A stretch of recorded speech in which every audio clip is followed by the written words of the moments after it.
The man laughed too loud at table 7, thinking 11 quiet years erased one mistake, until Bumpy Johnson sat down, calm as stone, and the room understood a blade didn't need speed. The laugh landed wrong, not loud enough to be reckless, not soft enough to disappear.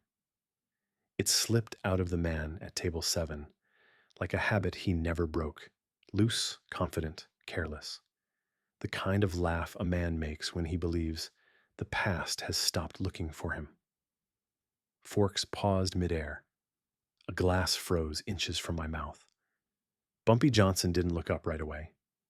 He sat where he always chose to sit, back to the wall, eyes forward, the whole room laid out in clean lines, no rush in him, no tension in his shoulders, just patience, practice, and absolute. The laugh came again. This time Bumpy lifted his eyes, not sharply, not with anger, just enough to acknowledge the sound existed. He didn't need to ask who it was. Harlem had already told him without speaking, the way chairs leaned back, the way conversation thinned, the way men suddenly remembered appointments they were late for. Table 7 sat too comfortably for a table that was close to the wall. The man there wore a clean suit, tailored somewhere south of here, hair neat, hands are soft. He looked like someone who believed reinvention worked if you stayed gone long enough. 11 years in his mind was a lifetime. To Bumpy, it was a pause between sentences. The man didn't see him yet. He was still smiling, still leaning toward his companion, still living inside the echo of his own safety. He had learned how to survive by leaving. I learned how to forget by staying busy. What he never learned was how memory works in Harlem. Bumpy stood. No announcement followed, no scrape of drama. Just the quiet shift of gravity as a man with weight decided to move. The room adjusted around him instinctively, like it always did. Step, pause, another step. Each one erased the distance the man thought was permanent. Someone whispered his name without meaning to. Someone else stopped breathing long enough to notice they were afraid, not of violence, but of certainty. When Bumpy reached table 7, he didn't stare. He sat, close enough that the man could feel him before seeing him, close enough that history could breathe again. Only then did the man turn. The smile stayed for half a second too long. Then it broke. Bumpy said nothing. He didn't have to. Silence filled the space between them, heavy and undeniable. The kind of silence that reminds a man that running only works until the road circles back. The laugh was gone now, in its place, understanding. Bumpy folded his hands on the table, calm as stone, eyes steady. The past had finally taken its seat. And it wasn't leaving early. Harlem didn't need announcements. It recognized authority the way the body recognizes pain, instantly, without explanation. When Bumpy Johnson sat at table 7, the room recalibrated, not because he demanded it, because everyone remembered what happened when respect was ignored. Men who had been talking leaned back. Men who had been listening leaned forward. Even the music seemed to lower itself, as if it understood this was not its moment. Bumpy didn't scan the room. He never did. Scanning suggested uncertainty. Instead, he stayed still, letting Harlem come to him the way it always had. In glances, in posture, in the small unconscious rituals of deference. A waiter approached, then stopped. Another took his place, then thought better of it. No one interrupted a table when Bumpy sat at it. The man across from him felt the shift but couldn't name it. He had lived too long in places where power shouted, where authority announced itself with noise and excess. He had forgotten how dangerous quiet could be. Harlem hadn't forgotten. This wasn't fear. Fear was quick and sloppy. This was loyalty, shaped over years. Bumpy had paid for funerals without cameras. He had settled disputes before blood spilled into the streets. He had been punished when he had to, and protected when it mattered. That kind of leadership didn't fade when a man left town. It waited. Across the room, a young runner locked eyes with Bumpy for half a second, just long enough to receive instruction without words. Stay still. Let this play out. The runner nodded once and disappeared. Bumpy shifted slightly in his chair, just enough to get comfortable. He wasn't here to rush. Rushing was for men without control. Control meant choosing the pace. The man at the table swallowed. He noticed now how no one was looking directly at him anymore. How the space around him had subtly widened, like the room itself was stepping back. He tried to speak. Nothing came out. Bumpy finally looked at him fully then, not as an enemy, not even as a problem, just as something unfinished. You picked a loud place, Bumpy said quietly. Not an accusation, an observation. The man nodded too fast. Didn't think. Bumpy lifted one finger. The sentence died. Around them, Harlem listened, not with ears, but with memory. Everyone knew this wasn't about a laugh, or a table, or even 11 years. It was about order, and order, once broken, always returned to the man who built it. Bumpy leaned back slightly, giving the man space he didn't deserve but desperately needed. That was his way. He never crashed immediately. He let understanding do the work first.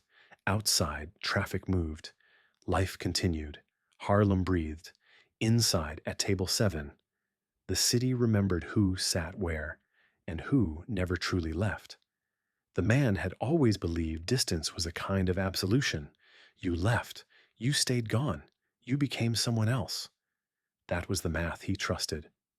11 years earlier, he'd crossed a line quietly. No shouting, no public drama. Just a decision made when he thought no one was watching.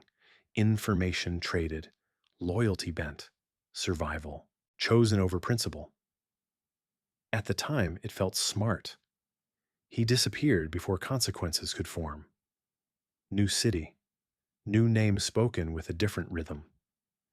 He told himself Harlem would move on. That Bumpy Johnson had bigger enemies, louder problems, fresher grudges. Men like Bumpy, he assumed, didn't remember small betrayals. What he never understood was this. Bumpy didn't sort men by size of offense. He sorted them by meaning. Betrayal wasn't violence, it was worse. Violence ended things. Betrayal kept them open. Bumpy had learned that early. Learned that the man who smiled while breaking trust was more dangerous than the one who pulled a trigger.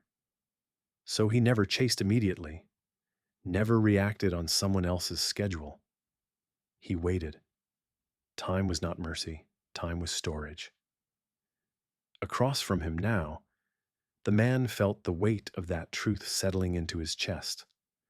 All those years he thought were padding suddenly felt like proof. Proof that Bumpy's patience ran longer than his fear. You did good for yourself, Bumpy said calmly, eyes steady. The words landed gently, almost kind. The man nodded, unsure if this was permission or indictment. I stayed clean, he said too quickly. Kept my head down. Bumpy gave the smallest smile. Not amusement, recognition. That's what you were always good at, he said. Keeping your head down when it mattered to you. The sentence hung there. It wasn't an attack. It was a mirror. The man's hands trembled slightly as he folded them together, trying to look composed. He wanted to explain, to justify, to turn the past into a misunderstanding. But explanations were loud. And this room belonged to the quiet. Around them, no one intervened. No one needed to. Harlem understood that running created debts, and debts didn't disappear, just because a man learned new streets. Bumpy leaned forward a fraction, just enough. You thought I forgot, he said, not accusing, certain. The man didn't answer. He couldn't, because in that moment he finally understood what 11 years really were. Not a shield, not an escape, just a longer walk back to the same table. Bumpy sat back again, unhurried, letting the realization settle fully. He wasn't angry. Anger rushed things. Anger made mistakes. This wasn't about punishment yet. This was about truth catching up. And truth, once it arrived, never left empty-handed. No one raised their voice. That was the strangest part. The man had expected anger, maybe a warning, maybe even a scene, something loud enough to negotiate with, something he could respond to, argue against, survive. But Bumpy offered him nothing to fight. Silence did the work instead. The table felt smaller now, like the edges had crept inward. The man shifted in his chair, then stopped himself. Movement felt wrong here, like disrespect. Bumpy rested his forearms on the table, relaxed. He wasn't looming. He wasn't posturing. He was simply present, and presence carried weight. You ever notice, Bumpy said softly, how some men confuse time with forgiveness? The man swallowed. I never meant. Bumpy raised his hand again, slow, controlled. The interruption wasn't rejection. It was a correction.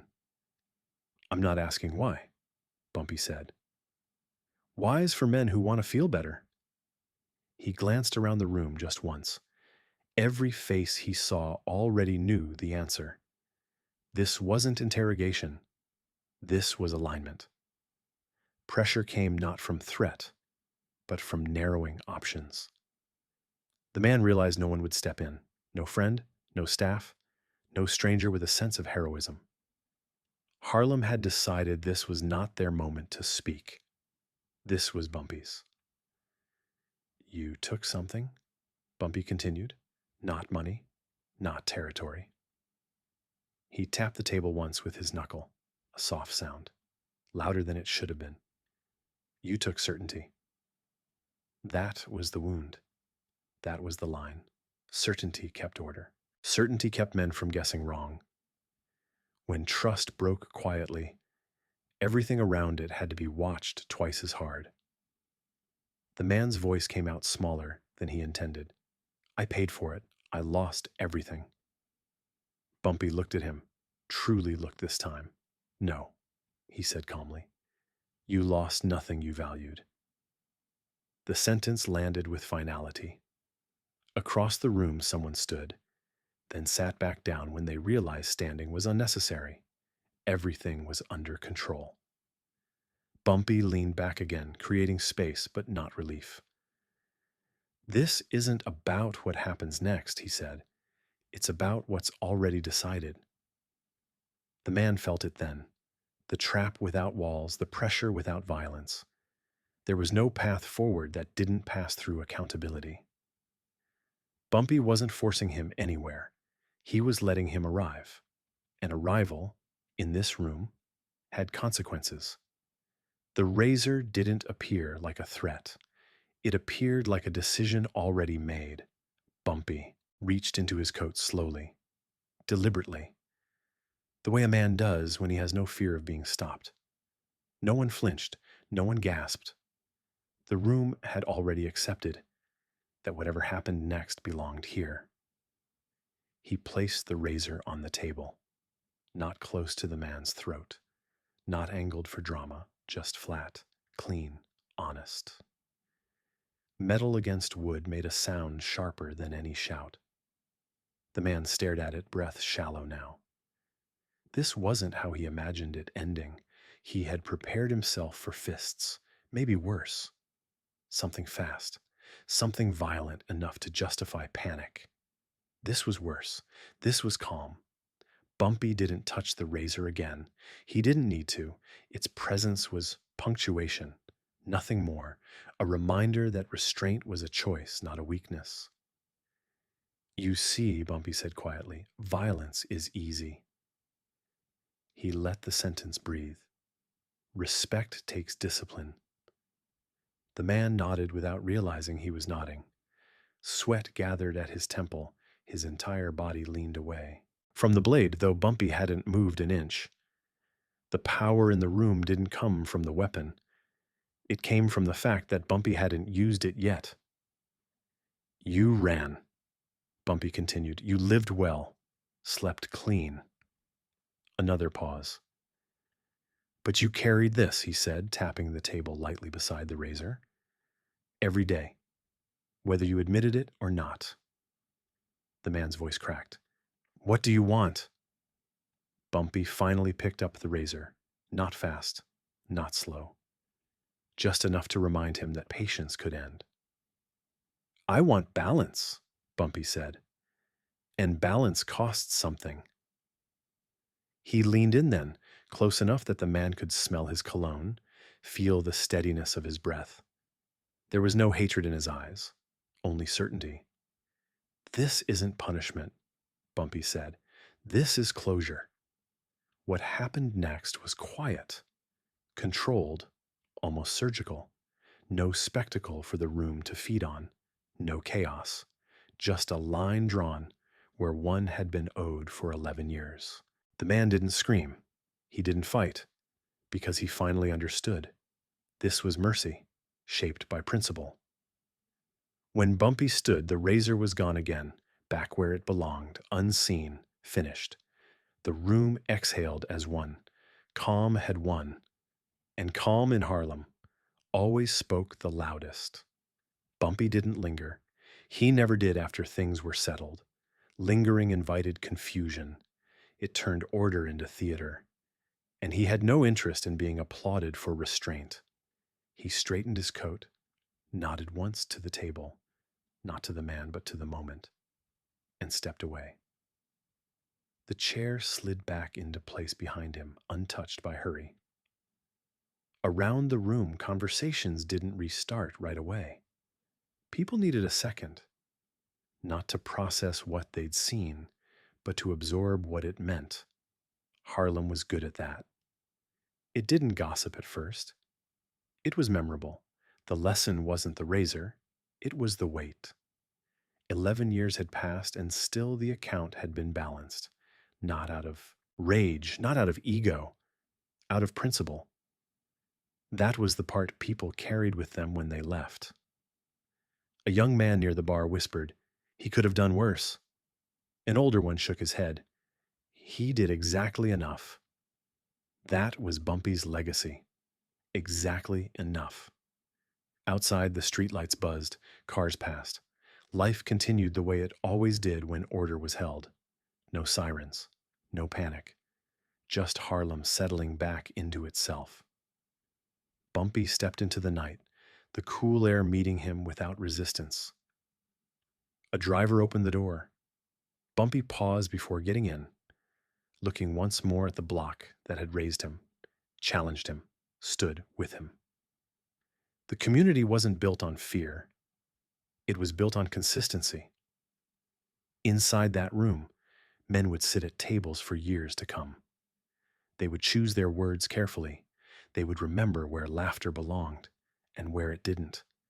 They would remember that power didn't chase, that respect didn't shout, that patience is always collected. And somewhere in that memory, Bumpy Johnson would remain, not as a monster, not as a myth, but as a man who proved that violence was optional, but accountability was not.